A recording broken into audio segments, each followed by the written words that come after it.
No we talk about mirrors. Mirrors क्या होते हैं?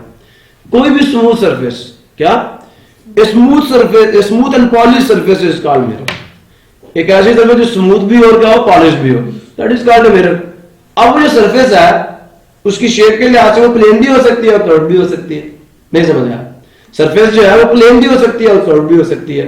तो on the basis of the shape of surface there are two types of mirrors. Number one the plane mirror, number two the curved mirror भी आप कह सकते हो, या स्फेरिकल मिरर भी आप कह सकते हो। तो पढ़ते हैं जी, there are two types of mirrors. Number one plane mirror, number two spherical mirror. Plane mirror का mirror with flat and smooth surface, एक ऐसा मिरर जो कि फ्लैट और स्मूथ सरफेस पे मुश्तमिल हो, इस कॉल्ड द प्लेन मिरर, हम उसे प्लेन मिरर कहते हैं। स्फेरिकल मिरर क्या होता है? A mirror with curved surface, a mirror with curved surface is called the spherical mirror. ये कह दिया जाए कि mirror that is a part of, ठीक है, ए मिरर एक ऐसा मिरर जो कि किसी हॉलो स्फीयर की सरफेस का हिस्सा हो। हॉलो स्फीयर समझते हो? हॉलो स्फीयर समझते हो? नहीं समझते? अच्छा, बंटा कभी देखा? अंदर से खाली होता है, भरा हुआ होता है? भरा हुआ होता है। कभी आपने टेनिस बॉल देखी है? अंदर से भरी हुई होती है, खाली होती है? गुब्बारा अंदर से भरा हुआ होता है, खाली होता है? फुटबॉल जो छोटे बच्चे खेलते हैं, खाली होता है, भरा हुआ होता है? फुटबॉल जो बच्चे खेलते हैं अंदर से खाली होता है, हवा भरते हैं उसके अंदर। तो याद रखना, वो स्फीयर, वो गोला जिसके अंदर कुछ भी ना हो, जो अंदर से खाली हो, ठीक है, that is called the hollow sphere. ठीक है। अब आपका माल्टा सेब अंदर से भरे हुए होते हैं, बंटा अंदर से भरे हुए होते हैं। वो गोलियां, लोहे की गोलियां जो बैरिंग, बॉल बेरिंग जिन्हें कहते हैं, वो भी होती हैं, अंदर से भरी हुई होती हैं। नहीं समझे मेरी बात? तो हॉलो स्फीयर का मतलब ये कि एक ऐसा स्फीयर जो अंदर से खाली हो, एक ऐसा स्फीयर जो अंदर से खाली हो। समझ आया? तो क्या ए mirror which is obtained from A hollow sphere is called the spherical mirror. क्या करना है? हमने उस हॉलो स्फीयर को काटना है, ठीक है, हॉलो स्फीयर को काटना, और उससे हमने एक मिरर ऑब्टेन करना है। मैं आपको दिखाता हूं जरा, ये देख रहे हैं, इस तरह होता है। प्याला कभी देखा? प्याला इस तरह हमने काटा होता है। पहले पूरा स्फीयर था, हमने काट के ये वाला हिस्सा अलग कर लिया। तो this is a part of some sphere. ये चम्मच देख रहे हैं, ये भी स्फेरिकल मिरर की तरह। ये दोनों के दोनों किसी स्फीयर का हिस्सा है। आपने इधर से भी काटा, इधर से भी काटा, आपको दो स्फेरिकल मिरर्स मिल गए। प्रॉब्लम किसी को? तो लाइक दिस आपके पास जो है वो मिरर्स बनते हैं। या mirror which is a portion of or part, a mirror which is a part of the reflecting surface of hollow sphere is called the spherical mirror. अब बात करते हैं जी, अच्छा ये बात जरा गौर से सुनिए, रिफ्लेक्शन इन ए मिरर। लेकिन हम कैरेक्टरिस्टिक्स को देखेंगे किसकी? प्लेन मिरर की। Characteristics of plane mirror images. अब प्लेन मिरर से जो इमेजेस बनते हैं उनकी क्या कैरेक्टरिस्टिक्स होती हैं? तो मुझे पहली बात ये है, गौर से सुनिएगा, कि जो प्लेन मिरर है ना, इससे बनने वाला इमेज हमेशा क्या होगा? वर्चुअल होगा। पढ़ लेते हैं पहले। The distance of the image from the mirror is equal to the distance of the object from the mirror. क्या मतलब है? ये देख रहे हैं, ये गड़ा उन्होंने रखा हुआ है, ये सराई उन्होंने रखी है इसके सामने। तो बच्चे ये जो इमेज है ना, इमेज देख रहे हैं, ये बच्चे ऑब्जेक्ट का इस मिरर से कुछ फासला होगा, और ये जो इमेज वो आगे पड़ा हुआ है उसका भी तो कुछ फासला होगा ना आपके इस मिरर से। तो बच्चे जितना फासला आपके इस ऑब्जेक्ट का इस मिरर से, उतना फासला उस इमेज का भी इस मिरर से। प्लेन मिरर के इमेज का ये है कि the distance of the object and the image from the mirror are same, दोनों इक्वल होते हैं। ठीक है। तो ये अभी हम देखते हैं YouTube के ऊपर एक वीडियो, और उससे हमें ज्यादा बातें समझ आएंगी।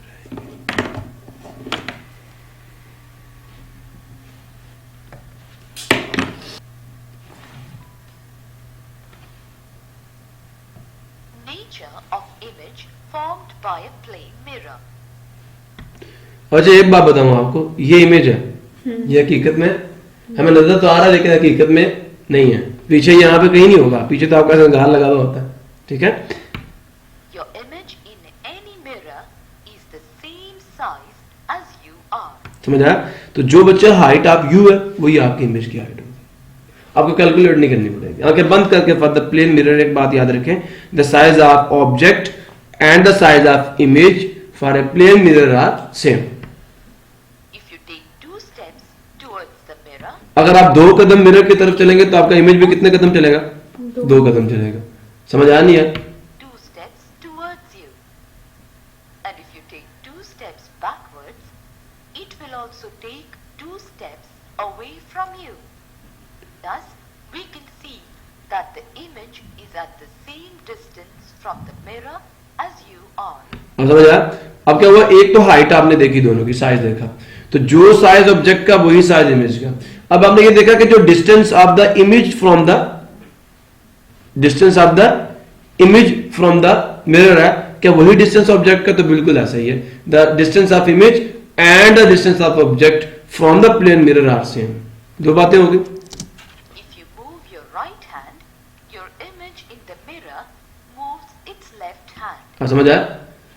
असल में ये मेरा राइट हैंड है, लेकिन जो मिरर के अंदर इमेज मौजूद है उसका राइट हैंड कहां पे है? Left side. ठीक है, तो वो क्या, मैं अगर ये वाला अपना लेफ्ट हैंड उठा रहा हूं तो वो कौन सा उठाएगा? राइट हैंड उठाएगा। अगर मैं राइट उठा रहा हूं तो वो कौन सा उठाएगा? अपना लेफ्ट उठाएगा। अगर मैं वहां जाके कॉपी हो रहा हूं तो ये इसका मतलब मिरर ने क्या किया, आपको लिटरली और साइड बाय साइड इन्वर्ट कर दिया। ठीक है, तो ये मतलब है इसका। A badge on your left will appear to be on the right side of your image. So we can अब ये क्या कहा जा रहा है, अगर आपने एक बैज अपने यहाँ पे किस साइड पे लगाया था? राइट साइड पे लगाया, तो आपकी इमेज में कहां पे शो होगा? लेफ्ट साइड पे शो होगा। conclude that the image formed by a plane mirror is as far behind the mirror as the object is in front of it. That is, the object and its image are equidistant from the mirror. समझ आ गया? Its images are virtual and direct. Mirror.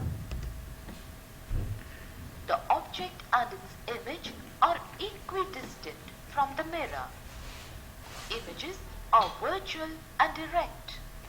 Virtual का मतलब है ना, हम screen पे से obtain नहीं कर सकते, और डायरेक्ट का मतलब क्या होता है, जैसे हम है वैसे हमारा इमेज होगा, इन्वर्टेड नहीं होगा। ठीक है, लो जी, यहां तक किसी को प्रॉब्लम? एक और वीडियो दिखाता हूं तुम्हें ताकि उससे आपको रिफ्लेक्शन भी समझ आ जाए। मैं यहाँ पे की हुई है। Reflection of light. Have you observed the path of light?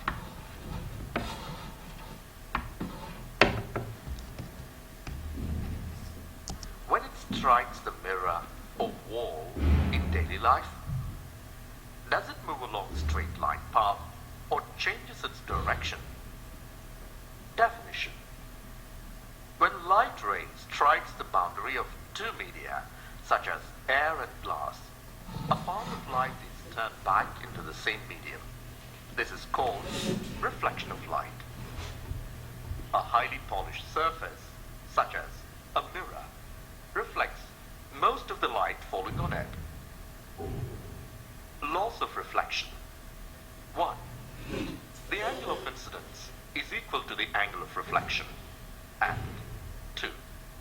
The incident ray normal to the mirror at the point of incidence and the reflected ray all lie in the same plane.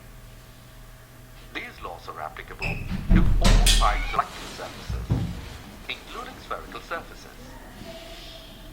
Types of reflection. Types of reflection are regular reflection and irregular or diffused reflection. These laws are applicable to all types of reflecting surfaces, including spherical surfaces. Types of reflection. The types of reflection are regular reflection and irregular or diffused reflection. Regular reflection. It occurs when a beam of light falls on a smooth and polished surface, such as a plane mirror. Irregular reflection. It occurs when a beam of light falls on a rough surface, such as wall of a room. Incident ray. Light ray striking a reflecting surface. Point of incidence. The point at which the incident ray strikes the reflecting surface. Reflected ray. The light ray obtained after reflection from the surface in the same medium in which the incident ray is traveling. Normal. The perpendicular drawn to the surface at the point of incidence. Angle of incidence. The angle which the incident ray makes with normal at the point of incidence. It is denoted by the letter I.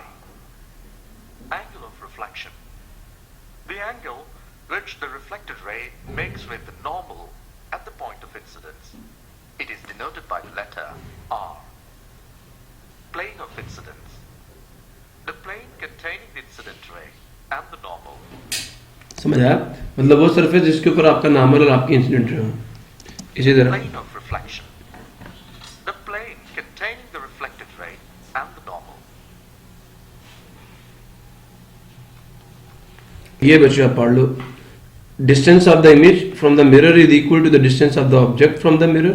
फिर size की बात है तो दोनों का size same होगा. The image and the object are of same size. ठीक है, of the same size. The image is upright. जो इमेज होगा वो क्या होगा? सीधा होगा जैसा object. The image is literally inverted. मतलब this means that the left and right side of the image are reversed. The image is virtual. This means the image cannot be projected onto a screen behind the mirror. Problem किसी को?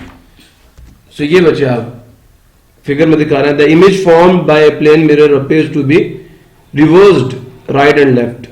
Observe that the image of the right hand has the symmetry of the left hand. ऐसा नहीं? मतलब देखे उसको हमने वहां पर राइट हैंड किया हुआ लेकिन नजर हमें लेफ्ट हैंड वहां पे आ रहा है.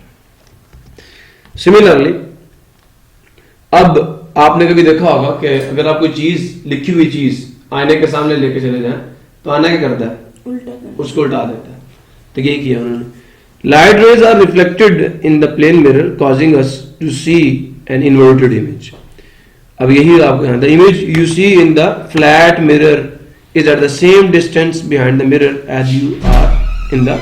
सो जी यहां बात हो रही है the image you see in the flat mirror is at the same distance behind the mirror as you are in front of the mirror. ये मैंने बात कर दी थी आपसे. मतलब साइज आपको नहीं पता, साइज भी सेम होगा, डिस्टेंस भी सेम होगा और बस लिटरली इन्वर्टेड होगा और वर्चुअल होगा. ये चार बातें आपने याद रखनी है.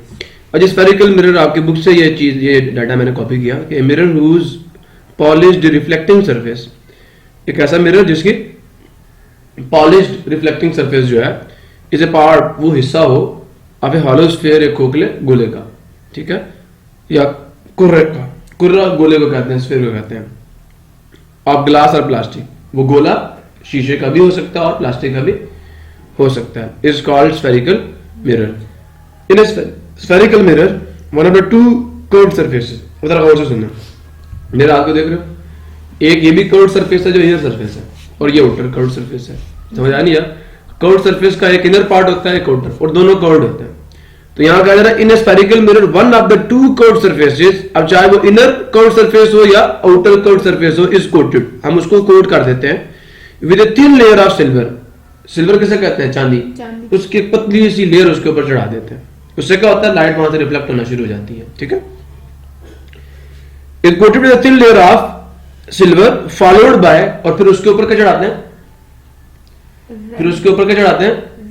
हाँ जी, उसके बाद उसके पीछे है फॉलोड बाय लेयर ऑफ या followed by coating of red lead oxide. Red lead oxide क्या? लेड एक ऑक्साइड जिसका कलर रेड होता है, जंगार इसे कहते हैं. Thus one side of the spherical mirror is opaque. तो एक साइड क्या जाती है? ओपैक हो जाती है. ठीक है, और दूसरी क्या जाती है? रिफ्लेक्टिंग हो जाती है. ठीक है, तो क्या thus one side of the spherical mirror is opaque and the other side is highly polished reflecting surface. Depending upon the nature of reflecting surface, there are two types of the spherical mirror. Types of spherical mirror, there are two types of spherical mirror. Number one, concave mirror or converging mirror, and number two, convex mirror or diverging mirror.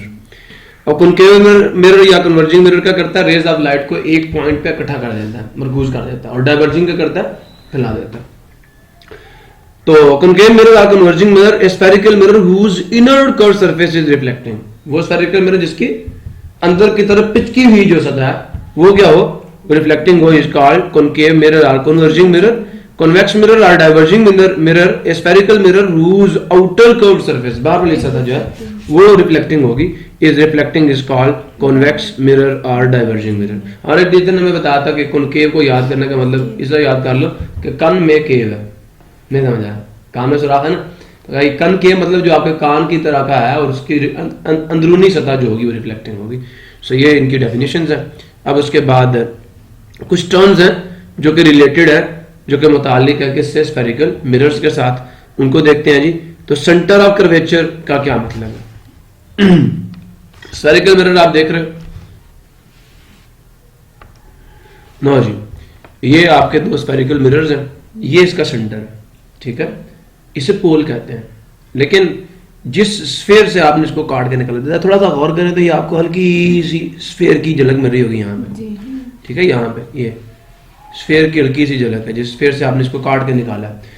तो जो उस sphere का centre है ना, this is called the centre of curvature of the mirror. नहीं समझ आया?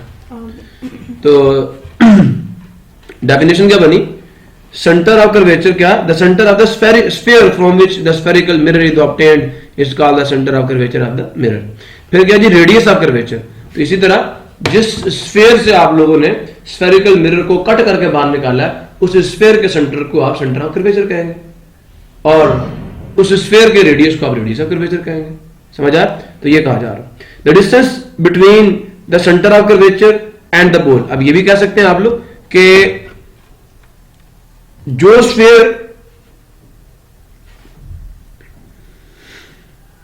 इस स्फेरिकल मिरर को कंटेन कर रहा है, या ये कह दिया जाए कि ये स्फेरिकल मिरर जिस स्फेयर से कट करके बाहर निकाला गया उसका सेंटर क्या?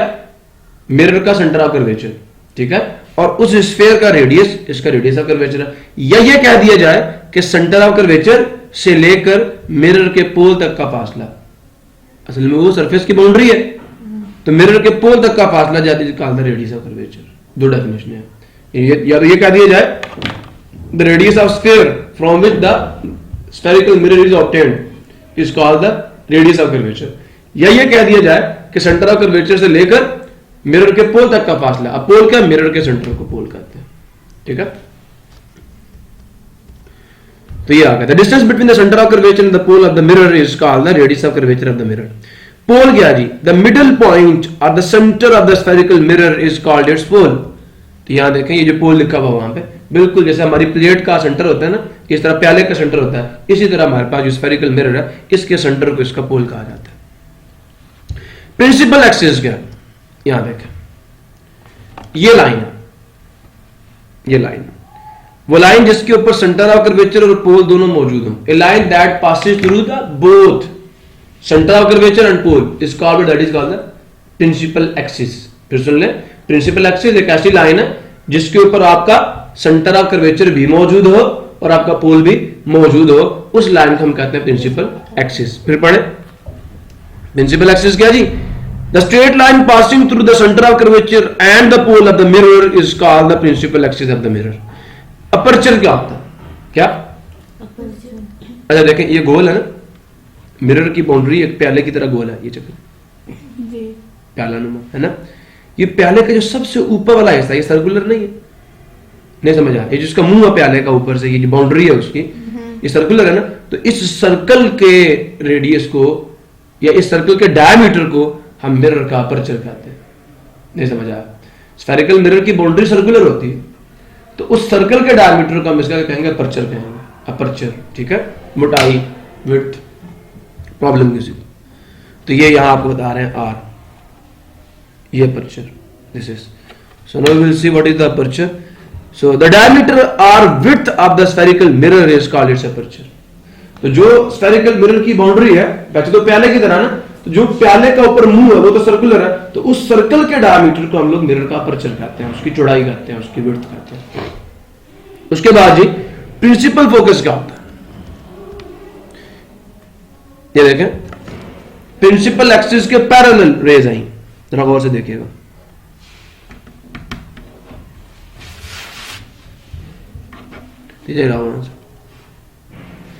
प्रिंसिपल एक्सिस के पैरेलल रेज जब आके आपके मिरर से टकराएंगे, ये सारी पैरेलल आगे टकरा रही हैं, और टकराने के बाद क्या हो रहा है? सारी की सारी एक पॉइंट पे इकट्ठी हो रही है, कॉनकेव मिरर उन्हें एक पॉइंट पे इकट्ठा कर रहा है। या ये कह दिया जाए कि प्रिंसिपल एक्सिस के पैरेलल रेज ऑफ लाइट जब मिरर से टकराती हैं, या तो किसी एक पॉइंट पे इकट्ठी हो जाती हैं, या महसूस होता है कि किसी एक पॉइंट से आ रही हैं। क्योंकि जो कन्वेक्स मिरर है, जो डाइवर्जिंग मिरर है, वो क्या करता है, उनको पिला देता है, आएंगे टकराएंगे, पिला देगा। अब आप इन्हें पीछे प्रोजेक्ट करें, हकीकत में रेज यहां पे है, असल रे तो यहां से आई और ये चली गई, ये रे है ना, क्या ये रे यहां पे एग्जिस्ट करती है? जो डॉटेड लाइन से हमने ड्रॉ की है पीछे की साइड पे, जितनी भी रिफ्लेक्टेड रेज है, नहीं समझ आई, जितनी भी रिफ्लेक्टेड रेज आई है डॉटेड है, असल में तो यहां पे नहीं आ रही, लेकिन हमें महसूस हो रहा है कि जितनी भी रेज यहां से इमिट हो रही है वो सारी की सारी इस पॉइंट से आ रही है। आप इन तमाम रिफ्लेक्टेड रेज को पीछे प्रोजेक्ट करें, सारी एक पॉइंट पे जाके मिलेंगी, तो महसूस होता है देखने वाले को कि ये सारी की सारी रेज कहां से आ रही है, किसी एक पॉइंट से इमिट हो रही है, और उस पॉइंट को क्या कह दिया जाता है? Principal focus. या तो एक पॉइंट पे इकट्ठी होंगी, कन्वर्जिंग मिरर तो हकीकत में इकट्ठा कर देगा ना, डाइवर्जिंग मिरर क्या करेगा? फील होगा आफ्टर, ठीक है, diversion from the convex mirror या डाइवर्जिंग मिरर से डाइवर्ज होने के बाद हमें महसूस होगा कि जो सारी की सारी रेज है वो कहां से आ रही है, किसी एक पॉइंट है जो कि मिरर के पीछे वहां से आती है, महसूस हो रही है, ठीक है। तो ये जो डॉटेड लाइंस हमने खुद से लगाई और कहा कि लगता है यहां से महसूस होती है आर द इमेजिनरी रेज। ये कौन सी रेज है? इमेजिनरी रेज है, हकीकत में आपकी रेज यहां पे नहीं आ रही, लेकिन हमें महसूस हो रहा है कि ये रेज कहीं उस पॉइंट से आ रही है। सो आप समझ आया, हकीकत में ये पॉइंट एग्जिस्ट नहीं करता, हमें फील होता है कि उस पॉइंट से आ रही है। So therefore this is not the real focus, this is the virtual focus. महसूस होता है वहां जाकर कंबाइन कर रही है, मिल रही है, वहां से हमारे तक आ रही है, but this is not real, हकीकत ऐसी नहीं है। तो जो ये पॉइंट है जिसपे आपकी रेज ऑफ लाइट हकीकत में जाके मीट नहीं कर रही, this point is called, this is called the focus, this is the focus, नुक्ता इर्तिकाज, ठीक है। ये प्रिंसिपल फोकस है और ये वर्चुअल फोकस है। क्यों? Because the rays of light, do not meet each other really at this point.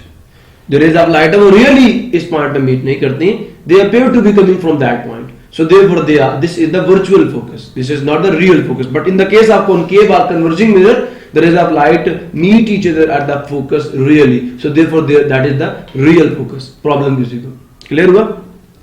समझ आया?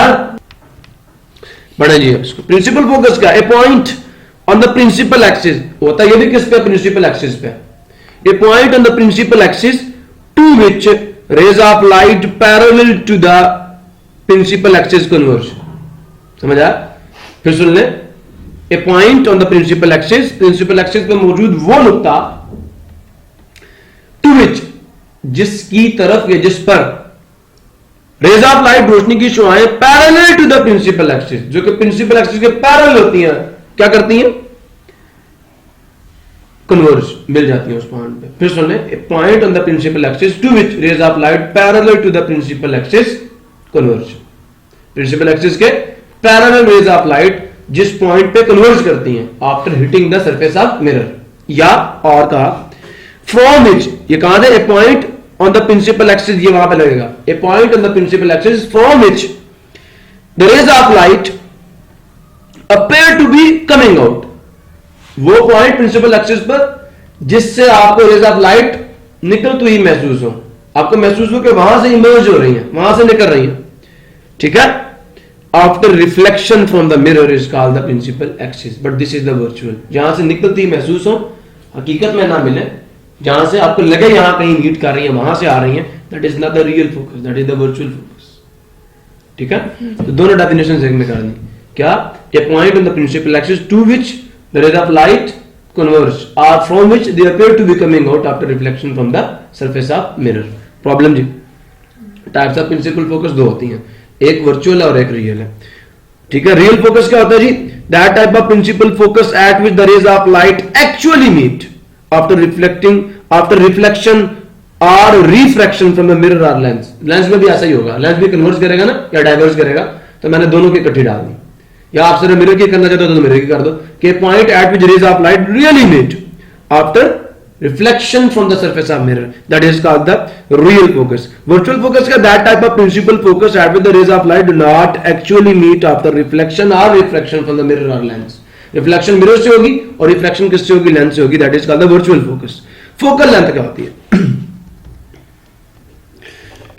तो प्रिंसिपल फोकस और पोल तक का फासला, प्रिंसिपल फोकस, ये फोकल लेंथ है। सेंटर ऑफ कर्वेचर और पोल तक का फासला रेडियस ऑफ कर्वेचर है। समझ आया नहीं है? प्रिंसिपल फोकस और पोल तक का फासला फोकल लेंथ है, सेंटर ऑफ कर्वेचर और पोल तक का फासला रेडियस। सेंटर ऑफ कर्वेचर और बिल्कुल ठीक है, रेडियस ऑफ कर्वेचर। मजे की बात बताऊं, आपने कन्वेंशन याद रखनी है कि मिरर के अंदर आप जितने भी डिस्टेंसेस मेजर करोगे सारे के सारे कहां से मेजर करने हैं आपने? पोल से।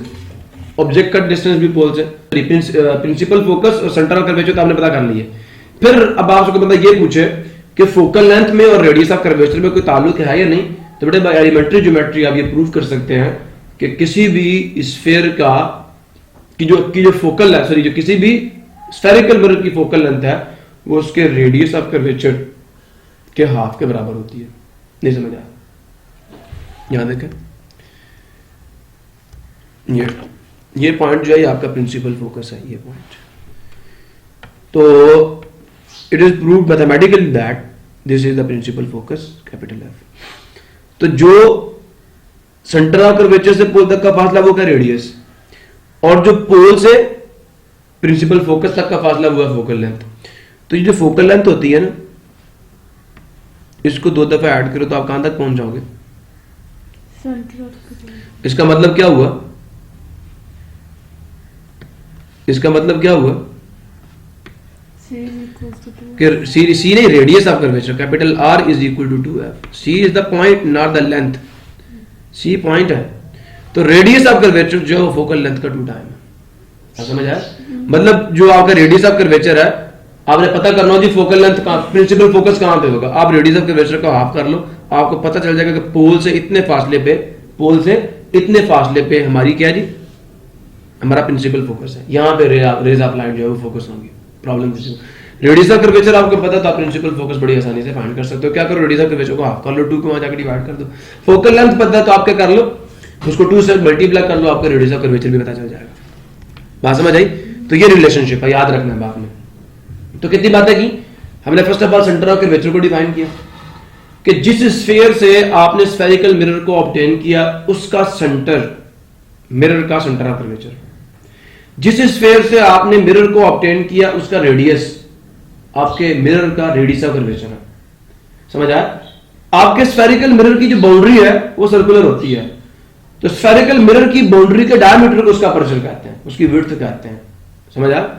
उसके बाद हम लोगों ने ये देखा प्रिंसिपल या प्रिंसिपल एक्सिस क्या है। तो principal axis it is a line, या पोल भी देख लेते हैं। पोल क्या जी? स्फेरिकल मिरर के सेंटर को उसका पोल कहते हैं। ठीक है, सेंटर ऑफ कर्वेचर पता चल गया, पोल पता चल गया। अब प्रिंसिपल फोकस क्या तुम्हारा था? It is a point at which rays of light after reflection from the mirror converge or appear to be coming out. ये वो पॉइंट है।